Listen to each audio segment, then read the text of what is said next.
Bonjour à tous et bienvenue dans la correction de l'exercice du jour 10 du matendrier de l'Avent qui consistait à déterminer la nature de la série suivante. Une série sans pareil, ou devrais-je dire sans équivalent, parce qu'on ne peut pas dire directement que si ceci, qui nous paraît être équivalent à du 1 tiers, le tout est équivalent à du 1 tiers. Mais ce n'est pas grave, parce qu'on peut passer par une autre façon, j'ai envie de dire équivalente, d'utiliser l'équivalent, c'est-à-dire une définition proprement équivalente des équivalents. Donc d'abord, il s'agit de passer à la forme exponentielle pour savoir de quoi on traite. Du n plus 1 sur 3n plus 1. Et en fait, l'équivalent, on peut l'écrire comme si un est équivalent à Vn, un est égal à Vn plus un petit o de Vn, et c'est ce qu'on va vouloir faire ici. Mais d'abord, j'aimerais écrire cela de manière à faire sortir ce qui nous paraît équivalent, c'est-à-dire le 1 tiers. Et si on fait sortir le 1 tiers, ici on pourra avoir une forme plus belle, de telle sorte à avoir du 1 plus quelque chose qui tend vers 0, pour pouvoir utiliser les propriétés du Ln. Donc en l'occurrence, n plus 1, c'est 1 tiers de 3n plus 3, c'est-à-dire 3n plus 1 plus 2. Donc n plus 1 sur 3n plus 1, c'est 1 tiers de 1 plus 2 sur 3n plus 1. Ce qui fait que cela, qui est égal à un d'ailleurs, hein, je peux le réécrire, c'est égal à exponentielle de ln de n, facteur 2, ici le 1 tiers c'est du moins ln de 3, plus ln de 1 plus 2 sur 3n plus 1.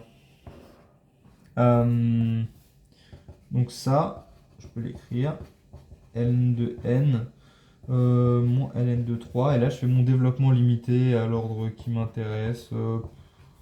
En réalité, moi je pense que tout ça c'est un petit taux de n et que je ne vais pas en avoir besoin. Et ici, je peux me demander par exemple, est-ce que ça va être un petit taux de quelque chose de connu? En l'occurrence, en fait, ce qui m'y fait penser, c'est le ln de n que je trouve ici. Parce que quand j'écris du 1 sur n carré, j'obtiens exponentielle de moins 2 ln de n. Voilà.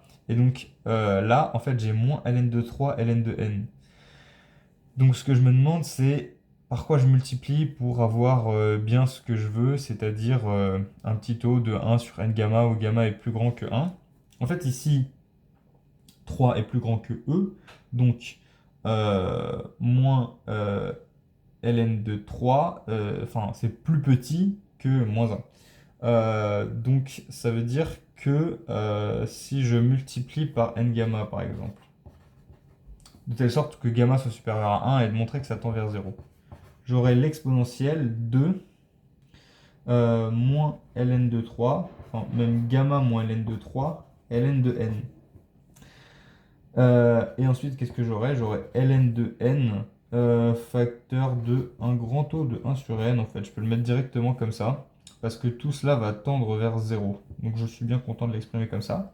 Et en fait, moi je voudrais que ça tende vers 0 lorsque n tend vers plus l'infini. Et donc cela va tendre vers 0 si tout cela tend vers moins infini, c'est-à-dire gamma moins ln de 3 est plus petit que 0. C'est-à-dire quoi? C'est-à-dire gamma est plus petit que ln de 3. Et pour ça, je sais que c'est possible parce que ln de 3 c'est supérieur à 1. Et c'est même strictement supérieur à 1. Donc ln de 3 je vais y arriver, strictement supérieur à 1. Donc je sais qu'il existe en fait un nombre qui soit entre 1 et ln de 3. Et ça, je peux tout simplement prendre pour cela 1 plus ln de 3 sur 2. En prenant, excusez-moi pour cette interruption, en prenant 1 sur ln de 3 plus 2, eh bien j'ai, je l'appelle toujours gamma. Un est égal à un petit taux de 1 sur n gamma, qui est le terme général d'une série convergente. Donc la série converge par critère de négligeabilité. Et voilà.